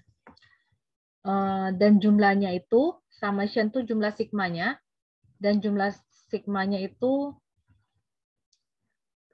extend itu artinya extend itu diperpanjang. Di mana tau K itu adalah feromon yang disimpan oleh semut K yang terbaik. Tadi kan udah cari the best N. Kemudian penjumlahannya itu meluas, extend itu meluas ke semua semut-semut terbaik K. Jika banyak semut yang memilih lintasan terbaik itu, jika banyak semut yang memilih lintasan terbaik. Kalau dalam kasus ini katanya hanya ada satu nilai base N-nya, yaitu K-nya 1. Tadi base N-nya tadi 13. Jadi X13. Jadi nilai delta tau-nya itu artinya, ini rumusnya ya, ini iterasinya ya, ini iterasi kedua. Ini zeta, saya buat iterasi ya. Ini ya, 2. Ya kan, nilai F base-nya tadi min 12, yang paling F worst-nya tadi min 8, jadi dapatnya 3. Min 24 bagi min 8, dapatnya 3. Kemudian kalau sudah dapat, setelah kita scaling, parameternya kan diasumsikan tadi 2 ya, deltanya 2, maka kita pakai decay itu apa ya? Menggunakan faktor ke peluruhan, decay itu peluruhan. Jadi feromonnya lama-lama luruh sampai hilang. Baunya 0,5. Jadi ini pakainya nih. Tadi ada rumusnya kan? Tau IJ all itu artinya 1 dikurang 0,5 kali tau IJ 1. 1 kurang 0,5, 0,5. Tau IJ 1-nya 1 ya? Ya, saya balik dulu. Ini ya, tau IJ 1-nya 1 ya. Ini ya. Oke. Tau IJ 1-nya diasumsikan 1. Mana tadi? Oke, 0,5 kali 1, 0,5. Ya, J-nya bergerak sampai 7 tadi. Ini pakai persamaannya. Tau all-nya ini, tau IJ2-nya, berarti tau all-nya, tau IJ1, 1, ditambah 3. Mana rumusnya? Ini nih. Tau IJ2 itu, saya buat di sini. Oh, ini sudah ada nih. Pakai persamaan I1. Atau kalau mau ditulis, nanti saya salin ya.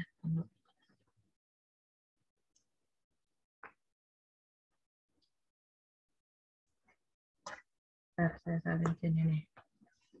Jadi, tau 1J2 itu sama dengan tau 1J yang old, yang lama, ditambah sigma K, tau K. Nah, gitu ya. Tau IJ yang old tadi 1, sigmanya berapa? Tambahkan 3 kali ya. 1, 2, 3. Nah, jadi 4. 1 tambah 3, 4. Kalau J-nya 3. Tau IJ 2-nya, for J sama ini ya, tau IJ 2-nya ya kan? Yang terakhir setengah. Sudah itu kembali ke step 5. Nanti langkah ini. Ke step 5, ke step 2-nya. Cari PIJ lagi. Tahu 1J-nya, sekarang pakainya apa? Pakainya 0,5, bukan 1 lagi. Yang terakhir, 0,5. Terus ditambahkan semua, 1 tambah 1, terus 7 kan? 0,5 bagi 7. Terus kenapa yang ini 4? Tahu nggak? Tahu 1,3 yang ini kenapa 4? Ini ya. Ini tahu IJ-nya kan 0,5, ini 0,5. Itu ya. Saya buat. Nah, ini 4. Kenapa ini 4? Dapat dari mana? Tahu nggak 4?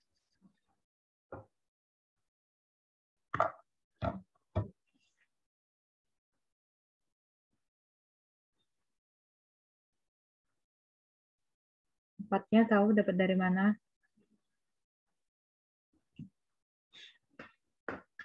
Nanti nilai tau 1,3 ini hitung ke sini ya, 4/7. Gitu. Kan 1,3. Kenapa dapat 4 ini? 0, 1, 2, 3. Ada 4. Gampangnya gitu. Oke. Terus ini, cari pakai interval lagi, roll it wheel tadi ya. Nih, 1-1 kayak tadi lagi. Ngulang kan ini, iterasinya ngulang. Terus kita cari apa lagi? Sama lagi kayak random number 4 lagi. Ya kan? Lihat ini, nilai R1 sampai R4 tuh ada pada interval mana di masing-masing sini. Oke. Nah, dapat. Ya kan? Ada pada intervalnya. Terus apa lagi? Masukkan nilai ini ke fungsi. Nah, dapat masukin nilai ke fungsi. Carilah yang best. Karena kasusnya ini minimum, jadi yang paling kecil apa? Min 12. Ini yang best. 1,3 lagi yang best. Yang paling jelek, the worst one is 1,6. 2,5, min 9,75. Update lagi feromonnya. Ulang lagi ngitung kayak tadi. Oke, ngulang ini. Ngulang terus sampai kapan selesainya? Lihat ya, ulang lagi ya. Saya nggak usah baca angkanya ya, bosan sampai kan. Ulang lagi. Terus kan, sama persis kerjaannya, cari lagi. Sampai kapan stopnya? Ini nih. Dengan informasi ini, we go to step 3 and then step 4. Step 2, 3, dan 4 itu ngulang katanya. Sampai prosesnya konvergen. Sampai semua semut yang dipilih itu sama terus. Yang the best-nya siapa terus dari tadi? 1,3 dari tadi milihnya ya. Jadi yang ini nanti cari lagi siapa yang the best-nya.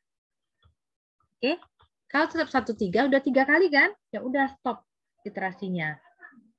Kan yang pertama 1,3, kedua kali X 1,3 lagi. Sebenarnya kalau udah 2 kali sudah oke, kalau tidak ada perubahan. Cuma kalau kita punya penelitian kan mau meyakinkan. Jadi pilihlah sampai 3 kali, tidak ada perubahan, berarti iterasinya selesai. Namanya prosesnya konvergen. Tidak ada nilai yang lebih baik lagi. Gitu. Dari tadi dapatnya min 12 terus juga, ya kan? Kecuali nanti ada yang min 15, min 16, ada yang lebih minimum. Oke? Ya, baca yang kurang lebih ini. Nanti saya kuisnya, UTS-nya kurang lebih itulah, semua algoritmanya. Angkanya ya kira-kira selesai dalam 2 jam gitu ya. Kalian kan bisa open book. Jadi algoritma ini yang nggak paham ya Inggrisnya silakan di print atau gimana. Tulislah pakai bahasa sendiri, habis hitung ini, kerjakan ini. Bisa kan buat sendiri algoritmanya. Oke ya. Udah jam berapa ini? Udah 2:30. Kita lanjut. Tadi siapa lagi yang belum? Saya ini harus habis 30-an orang kita ya. Siapa lagi? Tadi setelah Oke, yuk Rizky. Nah, partisipannya tambah lama tambah turun. Udah sampai jam 2:30 nih. Rizky udah? Mana? Bentar, Bu. Udah muncul, Bu. Oke, udah. Jadi judulnya optimasi jaringan syaraf tier 1 backpropagation dengan particle swarm optimization untuk prediksi pasang surut air laut. Pasang surut merupakan suatu kejadian fenomena alam proses terjadi naik turun air laut yang disebabkan oleh gaya tarik benda langit. Proses terjadinya pasang surut tidaklah sama sehingga diperlukan prediksi pasang surut air laut. Metode yang dilakukan untuk prediksi pasang surut air laut ini menggunakan particle swarm optimization atau PSO dan jaringan syaraf tier 1 atau JST.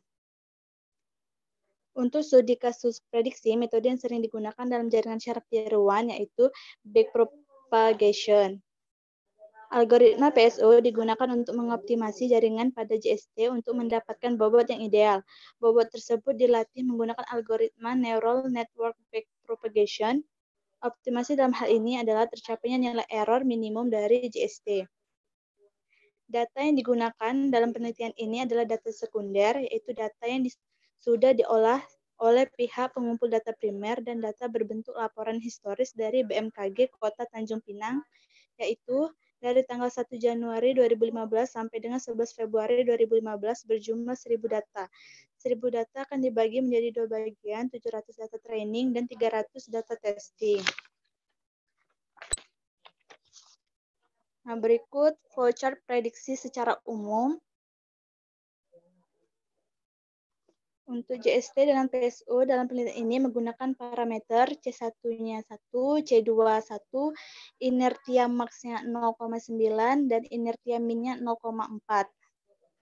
Pengujian terhadap parameter yang dilakukan terdiri atas uji coba banyaknya iterasi, nilai learning rate, dan banyaknya swarm.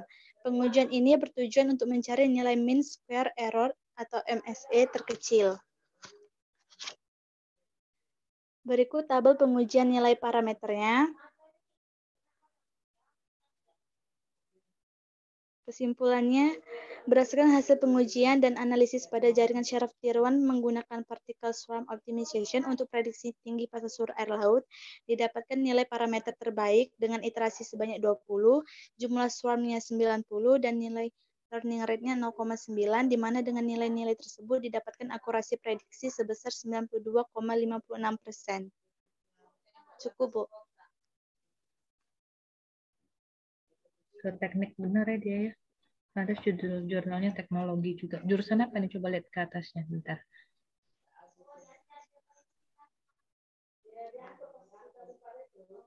Teknologi informasi dan ilmu komputer, Bu. Universitas Maritim Raja Ali Haji, Batam ya. Oke. Siapa lagi tadi? Ada lagi nggak Ibu sebut tadi? Belum ya? Fadia Andari. Fadia, sudah ya, sorry. Mazida Ulandari. PSO ya. Ada Mazida? Iya, Bu. Tadi ada lagi nggak sebelum saya ngasih materi yang saya panggil tadi? Tira boleh, Bu? Iya, boleh. Ayolah. Mazida dulu, oke? Sudah? Belum, Bu. Masih dipersiapin. Oke, Vira dulu kalau Vira sudah ready. Vira PSO. Baik, Bu.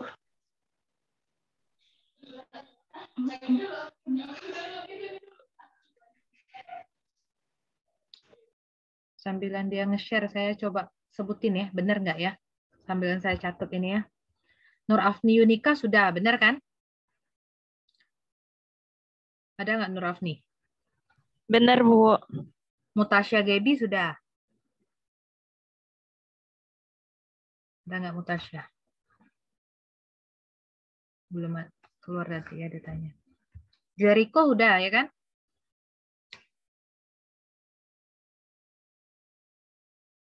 Ada Joy.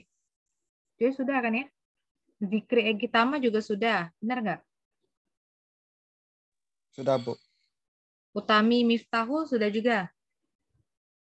Sudah, Bu. Ibnu Kamal juga sudah ya. Kariena sudah. Siti Natasha. Lia Intan, share sambilan nggak apa-apa. Lia Intan, Dia Putri. Kalau yang kelewat ya, Tiffany, Alfia, Helena, Dea, Fadia, Hadib, Ardianto, Dinda, Ahmad Farhan, Muhammad Sahril, Rizky, Helmayati, Mazida ini sama Vira. Ada nggak yang terlewat?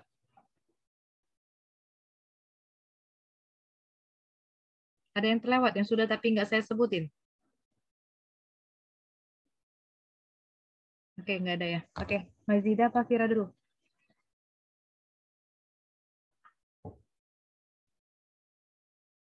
Mana Vira tadi? Lah, dia.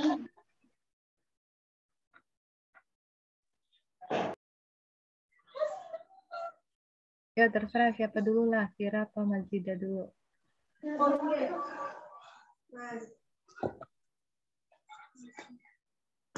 Sudah masuk belum Bu share screen-nya? Masih kosong halamannya, tapi screen-nya muncul. Coba naik turun. Coba.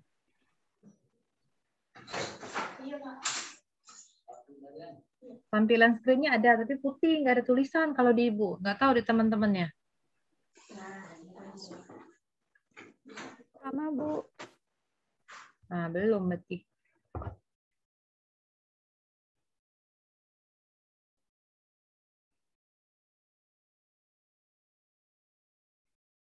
Ulang share coba.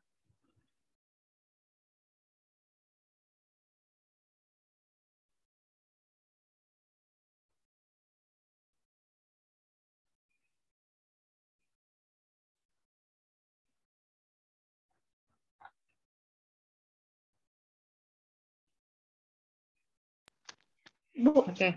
screen-nya Pira dulu aja, ya Bu. Ya, oke.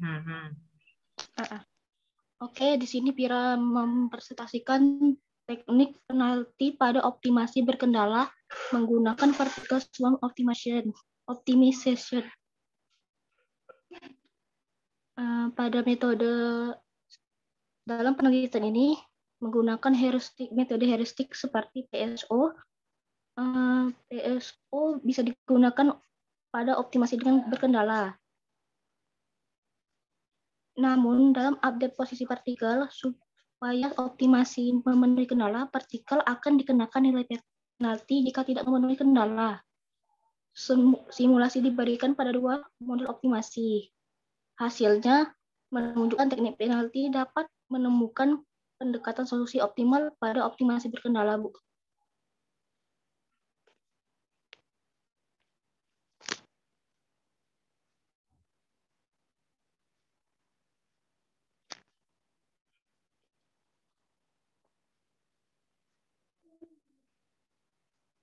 Metode heuristik menggunakan bilangan acak dalam pendekatan solusi optimal.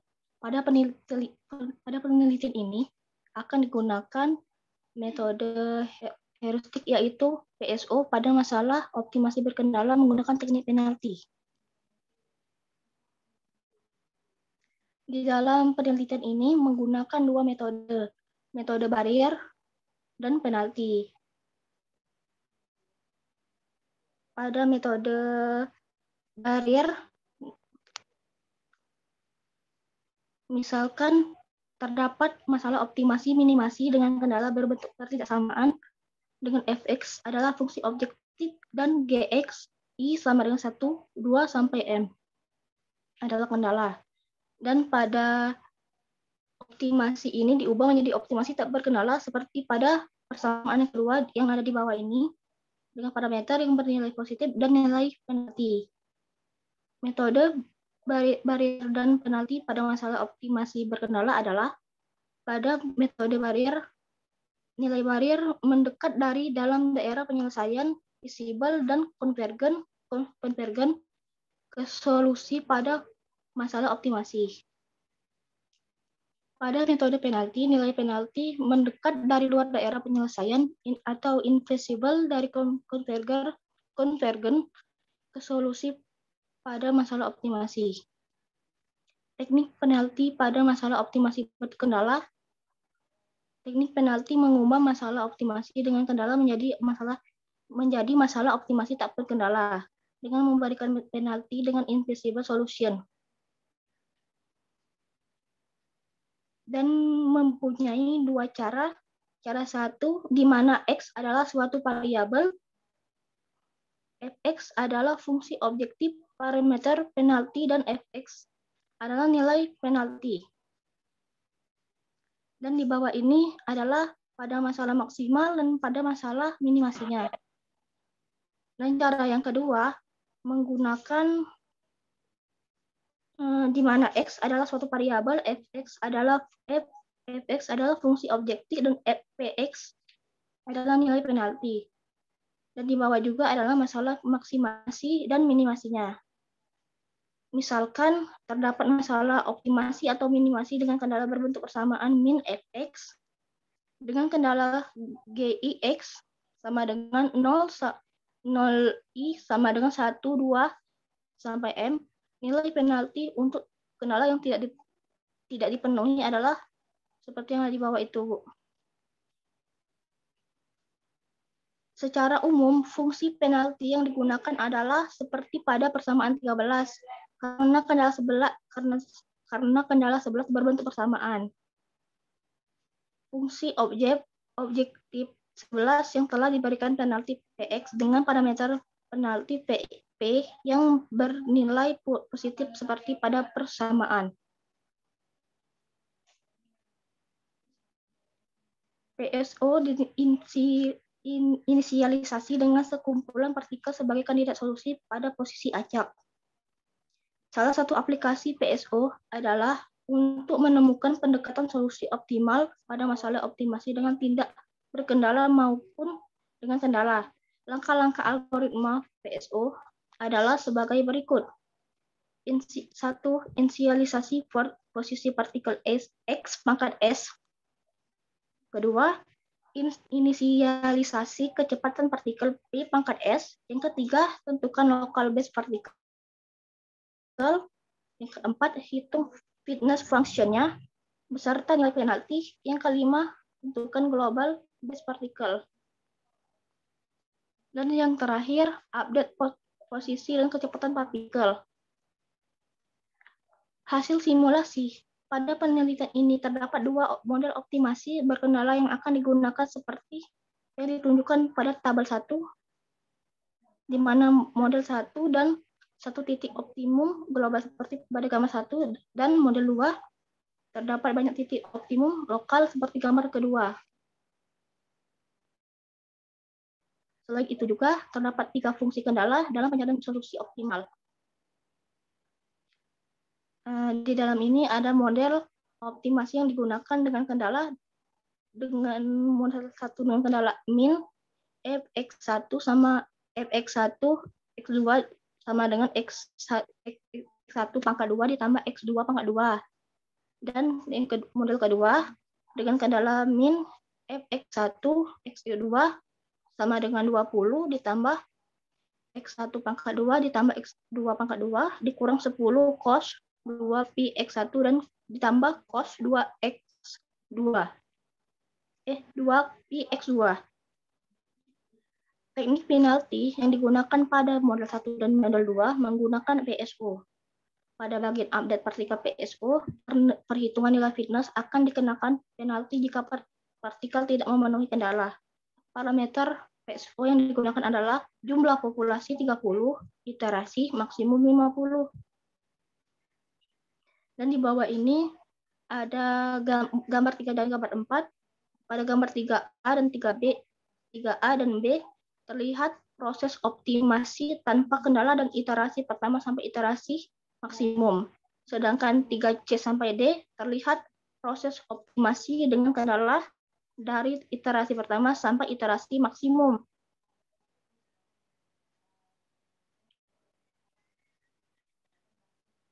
Dari hasil ada model jelasin gambarnya semua ya. Nggak usah jelasin gambarnya semua kan. Ke kesimpulan enggak? Enak kayak dia pakai modelnya itu ya. Modelnya nggak terlalu rumit tuh. Cantik pula digambar. Cantik pula digambar karena dia fungsi cos itu. Ini langsung kesimpulan ya, Bu? Ya. Nah, kan gambarnya pakai apa itu gambarnya? Nggak di Kurang Windows tahu ya? juga ya. Iya, Bu. Pakai MATLAB atau matematika nggak ya? Udah kesimpulan ya. Oke. Kesimpulan, PSO dapat digunakan pada optimasi dengan kendala, namun dalam update posisi partikel supaya optimasi memenuhi kendala, partikel akan dikenakan nilai penalti jika tidak memenuhi kendala. Simulasi diberikan pada dua model optimasi. Hasil simulasi menunjukkan teknik penalti dalam menemukan pendekatan solusi optimal dan optimasi berkendala. Sudah, Bu. Oke. Itu studi literatur ya kita ngomongnya, ini bukan studi kasus ya. Kalau di matematik kita boleh sih pakai contoh soal, bukan contoh soal ya. Maksudnya contoh model yang mau kita pakai. Nah, itu boleh. Kayak nanti kita kan punya contoh-contoh latihan tadi tuh, nah fungsi-fungsi itu. Pakai fungsi apa misalnya, gambar kayak gini boleh. Pakai SO, satunya pakai AKO gitu. Nah, boleh dibandingkan nanti dapatnya berapa iterasi. Jadi perbandingan bisa perbandingan hasil akhir, bisa perbandingan jumlah iterasi gitu loh. Bisa perbandingan nilai fungsi tujuan yang diperoleh, beda berapa selisihnya. Kayak tadi ada temannya yang di tabel kan selisihnya. Oke, thank you. Terus siapa tadi? Mazida udah? Berhasil kah? Terakhirlah Mazida, Iya, udah Bu. cukup. Iya, Yuk. Bu. Sisanya minggu depan ya, rata-rata tentang aku ya, yang belum ya. Saya pilihnya cuma acak aja, jadi nggak ada diskriminasi apa. Jadi yang belum saya pilih baca tentang aku. Nanti tempat submission saya buat di pertemuan 6 ya. Sudah meet selesai, saya koreksi semua itu. Nanti saya share kembali. Bisa share? Iya, Bu. Sedang. Oke, udah muncul. Ini jadwal kuliah juga. Oke. Sistem penjadwalan perkuliahan menggunakan algoritma vertical worm optimization pada jurusan Teknologi Informasi Fakultas Teknik Universitas Tadulako.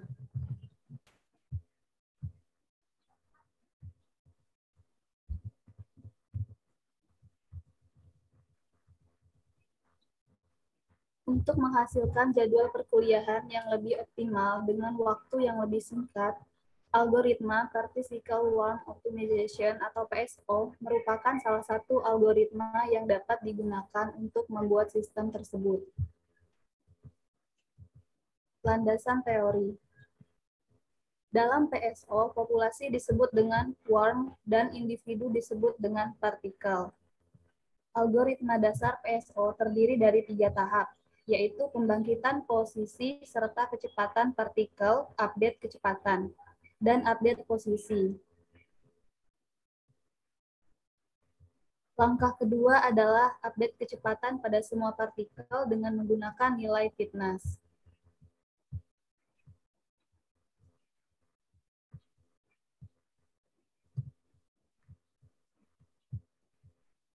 Untuk mendapatkan cakupan yang baik, 3 parameter yang mempengaruhi arah pencarian yaitu inersia faktor, W, self-confidence, C1, dan worm confidence, C2, seperti yang ditunjukkan pada persamaan 3 berikut. Langkah terakhir dari setiap iterasi adalah update posisi setiap partikel dengan faktor velocity seperti yang ditunjukkan pada persamaan 4. 3 tahapan di atas akan diulang sampai kriteria stopping consideration dari algoritma terpenuhi, yaitu ketika algoritma sudah sampai pada iterasi maksimum atau algoritma sudah mendapatkan nilai optimum tertentu yang diinginkan. Selanjutnya, metode penelitian. Metode penelitian di sini menggunakan pengumpulan data, yang dimana langkah-langkah dalam membangun sistem perkuliahan diuraikan pada yang pertama itu tahap pengumpulan data. Selanjutnya wawancara.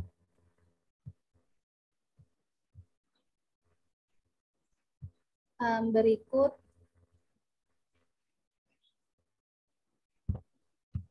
flowchart algoritma PSO.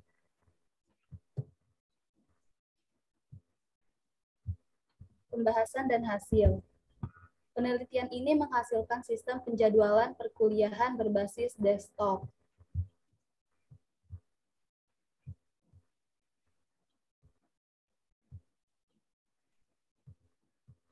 Implementasi algoritma vertical warm optimization untuk membangkitkan posisi dan kecepatan partikel digunakan persamaan 1 dan 2. Partikel yang akan digunakan sebanyak 100 partikel, di mana pada tabel 1, yaitu data-data penjadwalan.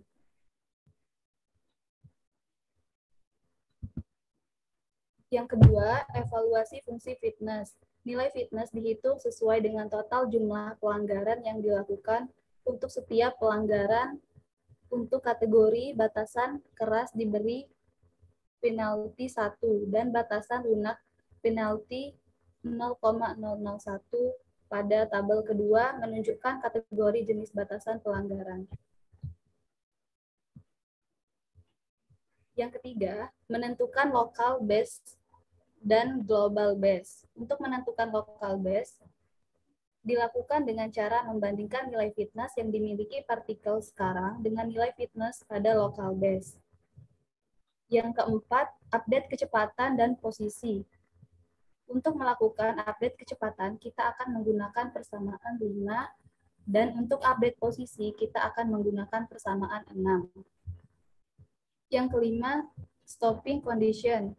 Untuk stopping condition dalam penjadwalan perkuliahan, yaitu jika nilai fitness terbaik telah tercapai, artinya tidak ada pelanggaran yang terjadi, atau jika maksimal iterasi telah tercapai. Setelah dilakukan proses pembuatan jadwal menggunakan algoritma PSO, maka hasilnya seperti terlihat pada tabel 3.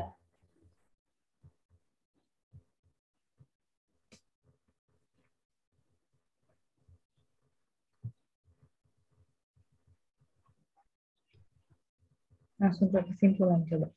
Nah, itu parameternya dia ambil sendiri ya, kombinasi C1, C2.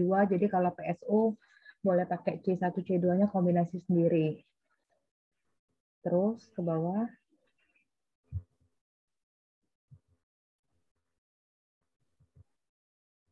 Banyak tuh dia pakai parameternya ya, kombinasinya. Terus, oke, tuh. Kesimpulan. Berdasarkan pengujian dan analisis sistem penjadwalan perkuliahan menggunakan algoritma PSO pada jurusan Teknologi Informasi Fakultas Teknik Universitas Tadulako, maka dapat diperoleh kesimpulan seperti berikut. Tadulako.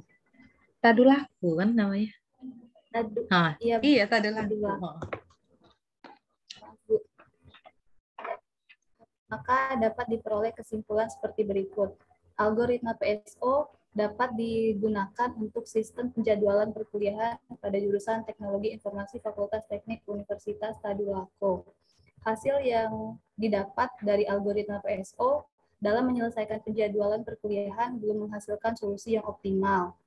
3. Berdasarkan seluruh pengujian yang telah dilakukan, terlihat bahwa kombinasi nilai parameter dalam algoritma PSO yang paling baik untuk sistem ini adalah nilai parameter W sama dengan 0,7, C1 1,5, dan C2 1,5.